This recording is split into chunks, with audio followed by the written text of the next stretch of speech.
and floods which are triggered in several regions of central and southern. చైనాలో గత 2 నెలల నుంచి వరదలు ఏ స్థాయిలో వస్తున్నాయంటే ఏకంగా అక్కడి గ్రామాలే కొట్టుకుపోతున్నాయి. ఎంతోమంది ప్రాణాలు కోల్పోయారు, వందల కొద్దీ కనబడకుండా పోయారు, వేల కోట్లలో ఆస్తి నష్టం జరిగింది. గడిచిన ఈ 20 ఇయర్స్లో ప్రకృతి ఆ దేశంపై ఎంతలా పగబట్టిందంటే 2024లో గౌడ్జన్ ఫ్లడ్స్, 2025లో నార్త్ చైనా ఫ్లడ్స్, ఇంకాస్త వెనక్కి వెళ్తే 2010లో మడిస్లైడ్స్, ఇలా చెప్పుకుంటూ పోతే అక్కడ నేచర్ చేసిన విలయ తాండవం అంతా ఇంత కాదు. ఒక్క 2024-25లోనే 20కి పైగా నదీ పరివాహ ప్రాంతాల్లో ఘోరమైన ఫ్లడ్స్ వచ్చాయి. వీటి కారణంగా దాదాపుగా 2 కోట్ల మంది ఎఫెక్ట్ అయ్యారు. జస్ట్ ఈ ఏడాది స్టార్టింగ్ 6 మంత్స్లోనే $7 బిలియన్ ఆ దేశం నష్టపోయింది. అది కూడా కేవలం వరదల కారణంగా. ఇది మాత్రమే కాకుండా అక్కడ కొత్తగా పుట్టుకొస్తున్న వైరస్లు, రోగాలు అన్నీ ఇన్ని కావు. 2022 కంటే ముందు ఆ దేశం యొక్క పాపులేషన్ టాప్ ప్లేస్లో ఉండేది. అట్ ప్రజెంట్ టాప్ 2కు పడిపోయింది.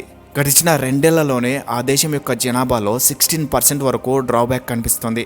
వీటన్నిటిని బట్టి చూస్తే China become in danger zone. చూద్దాం అసలు చైనాలో ఏం జరుగుతోంది, ఆ దేశంపై ప్రకృతి అంతలా ఎందుకు పగ పెంచుకుంది, ఫ్యూచర్లో చైనా అంతరించిపోయే ప్రమాదం ఉందా, ఒకవేళ అదే జరిగితే దాని ఇంపాక్ట్ ప్రపంచంపై ఎలా ఉండబోతోంది. Let's find. అందరికీ నమస్కారం, దిస్ ఈజ్ ఎంకే. మరో కొత్త వీడియోకు స్వాగతం. గడిచిన 20 ఏళ్లలో చైనాపై ప్రకృతి విలయ ప్రళయం ఎలా ఉండిందో ఓసారి చూద్దాం. 2008లో వచ్చిన సిచువాన్ భూకంపం. అప్పటి వరకు ఆ దేశంలో అలాంటి భూకంపం ఎప్పుడూ రాలేదు. ఏకంగా 8.0 తీవ్రతతో భూకంపం సంభవించింది. దానివల్ల యాజ్ పర్ రికార్డ్స్ 87,000 మంది చనిపోయారు. వేల కోట్లలో ఆస్తి నష్టం జరిగింది. ఎన్నో ప్రాంతాలు, పెద్ద పెద్ద నగరాలు అన్నీ కూడా నేలమట్టమయ్యాయి. అయితే ఈ ఘోర విపత్తు నుంచి బయటపడడానికి చైనాకు పెద్దగా టైం ఏం పట్టలేదు. అక్కడ ఉండే ఇన్నోవేషన్, టెక్నాలజీ కారణంగా సిచువాన్ భూకంపం తర్వాత అత్యంత వేగంగా అభివృద్ధి చెందుతూ వచ్చింది. అలాగే అతిపెద్ద ఆర్థిక వ్యవస్థ కలిగిన దేశంగా ఎదుగుతూ మోస్ట్ డెవలప్డ్ కంట్రీగా టాప్ 5లో చోటు సంపాదించుకుంది. మరోవైపు నేచర్ కూడా చైనాను అంత తేలిగ్గా వదలలేదు. ఇది జస్ట్ శాంపిల్ మాత్రమే అన్నట్లుగా ఎప్పటికప్పుడు సిగ్నల్స్ ఇస్తూనే ఉంది. ఆ తర్వాత అంటే సిచువాన్ భూకంపం జరిగిన ఎగ్జాక్ట్ 2 ఏళ్లు గడవక ముందే 2010లో మడిస్లైడ్స్ వచ్చింది. అంటే ఆకాశానికి ఏదో బొక్కపడినట్లుగా భీకరమైన వర్షాలు కురిశాయి. ఆ వర్షాల కారణంగా దాదాపు 1,500 మంది చనిపోయారు. ఈ ఘటన తర్వాత చైనాలోని పర్యావరణ వ్యవస్థే పూర్తిగా మారిపోయింది. ఎన్విరాన్మెంట్కు ఎక్కువ ప్రయారిటీ ఇస్తూ అక్కడ సరికొత్త చట్టాలను అమల్లోకి తీసుకొచ్చింది గవర్నమెంట్. అయితే అంతటితోనే అయిపోలేదు. ఆ తర్వాత 2021లో కూడా హెనాన్ ఫ్లడ్స్ వచ్చాయి. ఈ వరదల కారణంగా ఏకంగా 20 నగరాలు కంప్లీట్గా నీట మునిగిపోయాయి. అక్కడ ఉండేటువంటి మెట్రో వ్యవస్థ పూర్తిగా దెబ్బతింది. ఎంతోమంది ప్రజలు నిరాశ్రయులయ్యారు. దాదాపుగా ఈ వరదల్లో 300 మందికి పైగా చనిపోయినట్లు రికార్డ్స్ చెబుతున్నాయి. అయితే ఈ ఫ్లడ్స్ను మర్చిపోకముందే 2 ఏళ్లు గడిచేసరికి మళ్ళీ 2023లో బీజింగ్, హెబే ప్రావిన్స్, టాయాంజిన్ వంటి ప్రాంతాల్లో అంతకు మించి అనేలా వరదలు వచ్చాయి. బీజింగ్లో అయితే ఏకంగా 140 ఏళ్లలో ఎప్పుడూ లేనంత వర్షపాతం కేవలం 83 గంటల్లోనే కురిసింది. అది కూడా 1 సంవత్సరం పాటు కురిసే వర్షపాతం జస్ట్ 83 అవర్స్లోనే కురిసిందంటే ఇది మామూలు విషయం కాదు. ఈ ఒక్క ఇన్సిడెంట్ను బట్టి అర్థం చేసుకోవచ్చు ప్రకృతి ప్రభావం చైనాపై ఎంతలా వెంటాడుతోందనేది. ఇక 2024-25లో కూడా ఆ ప్రభావం అలాగే కంటిన్యూ అవుతూ వస్తోంది. అసలెందుకు చైనాపై నేచర్ ఇంతలా పగబట్టింది అంటే దీనికి ఒక్క సమాధానం: గ్లోబల్ వార్మింగ్ అండ్ ఇన్ఫ్రాస్ట్రక్చర్. గడిచిన ఈ 20 ఇయర్స్లో ఆ దేశం యొక్క ఇన్ఫ్రా ఎంతలా డెవలప్ అయిందంటే చిన్న చిన్న పల్లెలు కూడా పట్టణాలుగా మారిపోయాయి. మనందరికీ తెలుసు చైనా వరల్డ్ బిగ్గెస్ట్ ఫ్యాక్టరీ అని. మనం వాడే ప్రతి వస్తువు కూడా అక్కడే తయారవుతుంది. ఇతర దేశాలకు సాధ్యం కాని ఎన్నో ఇన్నోవేటివ్ ఐటమ్స్ ఆ దేశంలో మాత్రమే తయారవుతూ ఉంటాయి. సో దట్ ఆ దేశంలో ఎక్కడ పడితే అక్కడ ఫ్యాక్టరీలు, పరిశ్రమలు పుట్టగొడుగులా పుట్టుకొస్తూ ఉంటాయి. దానికి తోడు ఈ పట్టణీకరణ పేరుతో అక్కడ ఉండేటువంటి అడవులను పూర్తిగా నరికివేస్తూ ఎన్నో గ్రామాలను, వ్యవసాయ భూములను కూడా పట్టణాలుగా, నగరాలుగా మార్చేస్తున్నారు.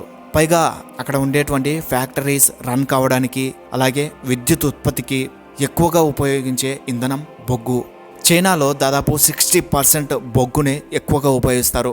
బొగ్గు అనేది కాలుష్య కారకాల్లో అత్యంత ప్రమాదకరమైనది.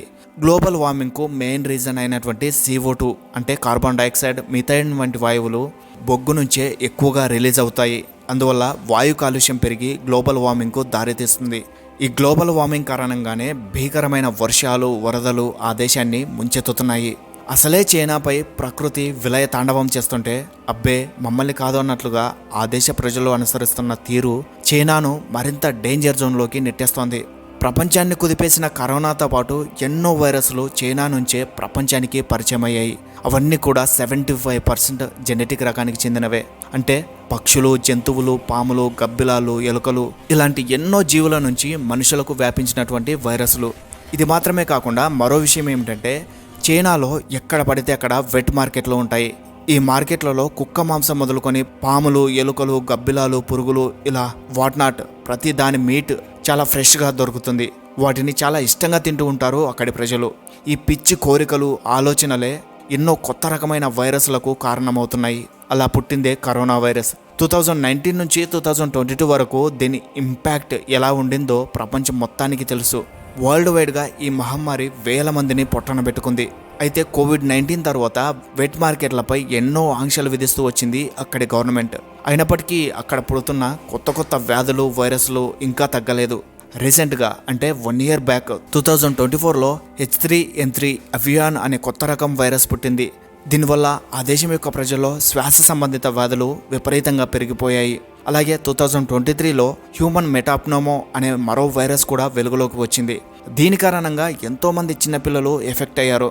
ఇవి మాత్రమే కాకుండా లాంగియా హెనిఫా వైరస్, సార్స్ CoV-2 వైరస్ ఇలా చెప్పుకుంటూ పోతే ఈ కొత్త రకం వైరస్లకు సంబంధించి ఒక పెద్ద లిస్టే బయటకు వస్తుంది. ఇవన్నీ కూడా చైనాలో పుట్టినవే. అట్ ప్రజెంట్ ఆ దేశాన్ని ఉక్కిరిబిక్కిరి చేస్తున్నవి కూడా ఇవే. వీటన్నిటి నుంచి ఆ దేశం బయటపడడం సంగతి అటుంచితే ఇతర దేశాలకు అంటించకుండా ఉంటే అంతే చాలు. ప్రస్తుతం చైనా జనాభా 140 కోట్లు. ఇందులో ఫారినర్స్ అంటే ఇతర దేశాలకు చెందిన వాళ్ళు చాలా అంటే చాలా తక్కువ. జస్ట్ 1 million అంటే 10 లక్షల కంటే తక్కువే ఉన్నారు. ఎందుకంటే ఆ దేశం మొదటి నుంచి కూడా ఇమిగ్రేషన్ విధానాలను ఎంకరేజ్ చేయదు.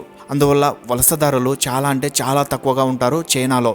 కాబట్టి కోవిడ్-19 లాంటి భయంకరమైన వైరస్లు తప్ప మరే ఇతర వైరస్లు కూడా బయటి దేశాలకు వ్యాపించే అవకాశం లేదు. పైగా కరోనా తర్వాత చైనాను ఏ దేశం కూడా నమ్మే పరిస్థితిలో లేదు. కాబట్టి చైనా నుంచి ఏదైనా ఒక వ్యాధి ప్రపంచానికి వ్యాపించాలంటే అంత ఈజీ కాదు. ప్రస్తుతం చైనా అతిపెద్ద ఆర్థిక వ్యవస్థ కలిగిన దేశంగా 2వ స్థానంలో ఉంది. ఇన్నోవేషన్, టెక్నాలజీ వంటి రంగాల్లో ఆ దేశానికి తిరుగులేదు. చైనా సామర్థ్యం ఎలాంటిదో ప్రపంచం మొత్తానికి తెలుసు. ఇలా ఒకవైపు డెవలప్మెంట్లో ఇతర ఏ దేశాలకు కూడా అందనంత ఎత్తులో ఉంది చైనా.